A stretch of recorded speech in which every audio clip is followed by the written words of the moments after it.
Hi, welcome to the Daily Aviation Channel. I'm Mark, and the plane you see here is the F-35, the last fighter jet produced by the U.S. manufacturer Lockheed Martin, officially named F-35 Lightning II in honor of the U.S. World War II aircraft Lockheed P-38 Lightning. It is equipped with a single engine capable of reaching Mach 2 and is able to take off and land vertically. And although it is an aircraft with remarkable capabilities, especially in terms of stealth, the F-35 program is considered one of the most expensive in aviation history and suffered a very significant delay on its original timeline.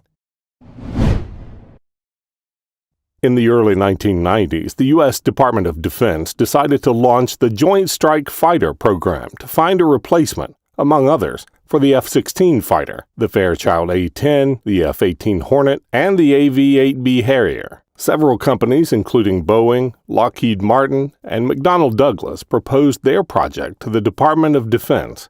But only the Boeing and Lockheed Martin projects were selected in November of 1996. In the meantime, contracts were awarded for the construction of 2 prototypes per company. Lockheed Martin's prototype was designated X-35, and that of Boeing, X-32. The Boeing aircraft was characterized by a large air intake under the cockpit, a large delta wing, 2 inclined vertical tails like those of the X-35, and the absence of horizontal tailplanes. The first X-32 flight took place in September 2000 at the Edwards Air Force Base, and the short takeoff and vertical landing version made its first flight several months later in March 2001. As for the X-35, its silhouette was close to that of the F-22, which was also built by Lockheed Martin. The X-35 was also equipped with some of the F-22 technologies. It made its first flight in October 2000. The X-35 short takeoff and vertical landing version used a brand new system developed by Rolls-Royce.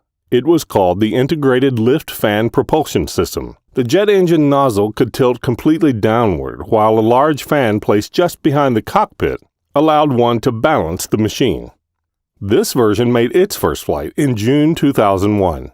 The prototype testing of the 2 companies lasted several months, but due to the X-32's poor performance against the X-35, the Boeing project was eliminated on October 26, 2001, and the decision was made to award Lockheed Martin the design contract of the future Joint Strike Fighter aircraft.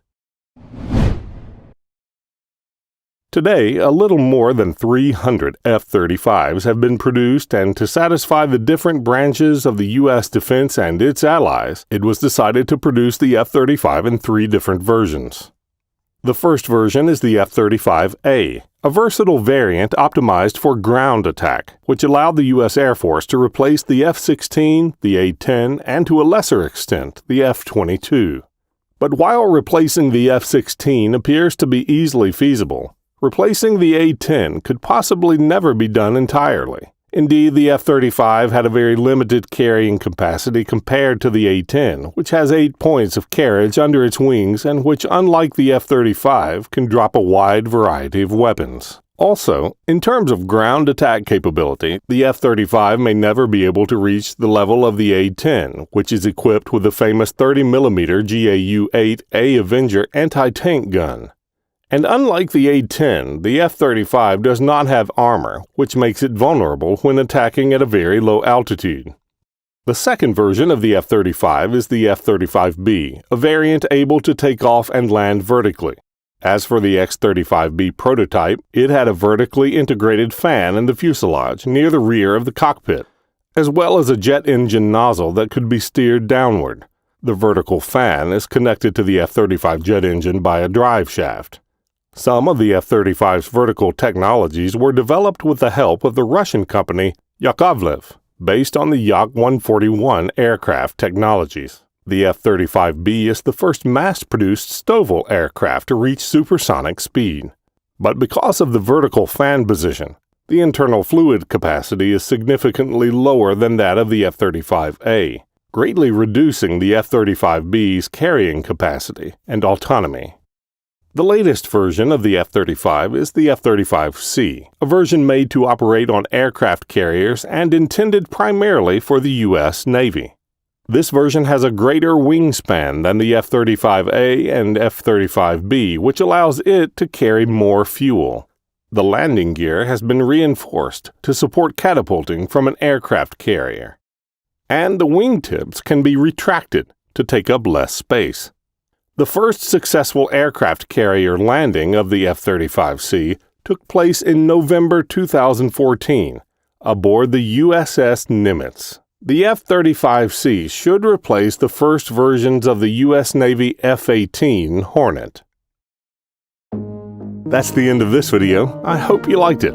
If you haven't done so yet, don't hesitate to subscribe to the Daily Aviation channel. It's free. You can also watch my other videos, and if you like my work, you can support me on Patreon to help me produce more content. Thanks, and stay tuned for the next video.